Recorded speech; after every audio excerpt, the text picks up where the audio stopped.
What's happening, folks? Back with another reaction, back with some more of The Grid. Once again, big shout out to Kim, and we're still going through their first album, Electric Head. However, we are getting close to finishing that, and indeed, there's seemingly 2 more proper tracks left, as well as another interlude type track which will begin our session this time, as well as seemingly sort of a bonus track, the way Kim described it, and maybe one that doesn't necessarily need a reaction, but I think I will throw it on as a 2-for-1 after the last proper track next time. In any case, the next 2 tracks, one of which is a proper tune, and the first of which is, as I said, more of an interlude. I want to make sure I have this right. So yes, the interlude is Typical Waterloo Sunset, followed by the song Strange Electric Sun. So, Typical Waterloo Sunset is an interesting phrase to me. I suppose we're referring to Waterloo Bridge rather than Waterloo in what I think is modern-day Belgium, but of course people tend to think of it in relation to the defeat of Napoleon. Nevertheless, yes, I'm expecting this relates to a sunset as seen from Waterloo Bridge, which reminds me of the watch-along I did for Waterloo Bridge, the 1931 version, not the later version, which I guess is more well-known, which incidentally, and it's one of those like surprising watch-alongs that made it up without any problems with YouTube algorithms, it's actually my second most watched video here on my YouTube channel. It has like over 9,000 views, which, you know, is only surprising in the sense that I've done, you know, reactions to ABBA and groups that are, you know, followed by many, many people and so on. So a random watch-along of a 1930s movie that's not even the most famous version of that movie to be my second most watched video is a bit surprising. But I get off track. In any case, I don't expect it to be necessarily musical if it is one of those interlude connecting type of tracks, but I wonder, you know, what the sonic dynamic of it will be. And then Strange Electric Sun. I was going to say Sunset again, right? Yeah, Strange Electric Sun. Number 1 does seem to, at least on some level, visually anyway, follow from the idea of a sunset. But then an electric sun is a sun with a surprising or unexpected intensity or indeed electricity. I imagine that would be figurative or in some sense metaphorical for something that a person's feeling, or maybe a sentiment of a weird situation that they get when looking at an electric sun. So yeah, I do wonder the nature of that phrase. I'll see what I can catch on a first listen. It would be helpful if you would choose where you're going to sit. I think she's just about going to do that. Let's give it a listen. And once again, big shout out to Kim for sharing The Grid. This is The Grid. It is Typical Waterloo Sunset, followed by Strange Electric Sun from their 1990 album, Electric Head. Out of the window, you could just see the glow in the early evening sky, shiny and red, glimmering neon. It was a typical Waterloo sunset.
my brain is in two minds of what to talk about first.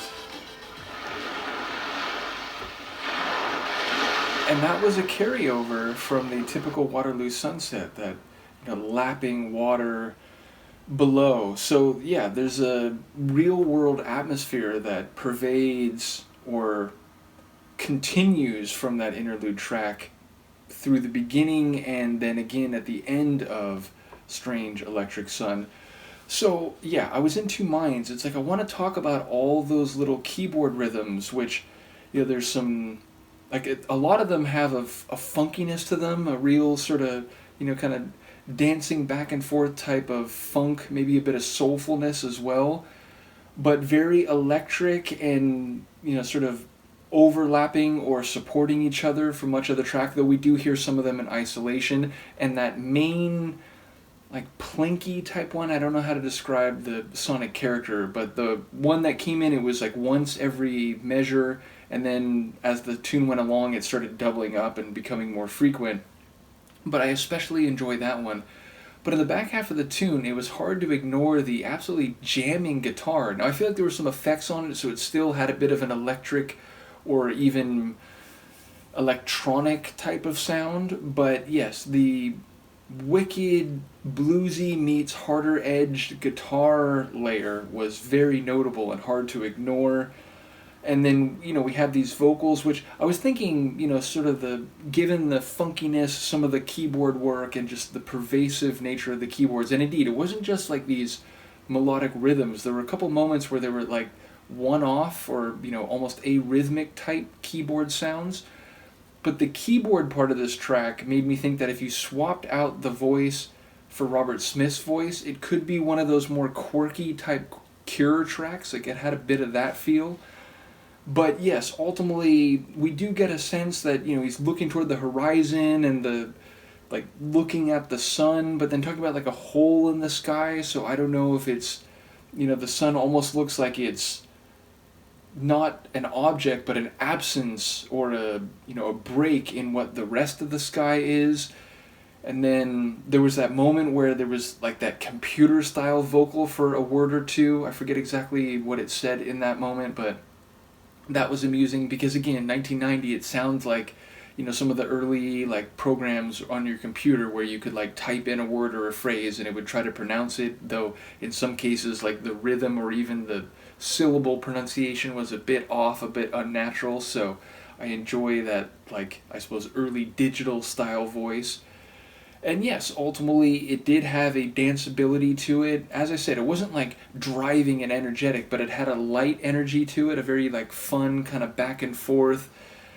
I don't know, not a doo-wop track in a 80s or early 90s electronic sound, but it had a bit of that throwback flavor to it with a bit of funk as well. So yeah, a quirky little tune, and I suppose if the track has the word strange in it, maybe that's not the most unintentional thing. So yeah, I very much enjoyed this album, and it's interesting to hear again one of the members of Soft Cell doing something after the original dissolution of Soft Cell that is in some ways reminiscent. Again, keyboards, electronic sounds, but still pretty different from certainly the more wicked, dark sonic stylings of This Last Night in Sodom and so on. It has just, it's in a different territory, and again, it's multiple years later, so I think sonically and with the trends of electronic music, you can maybe hear a difference. But there's been a bit more disco sound, a bit more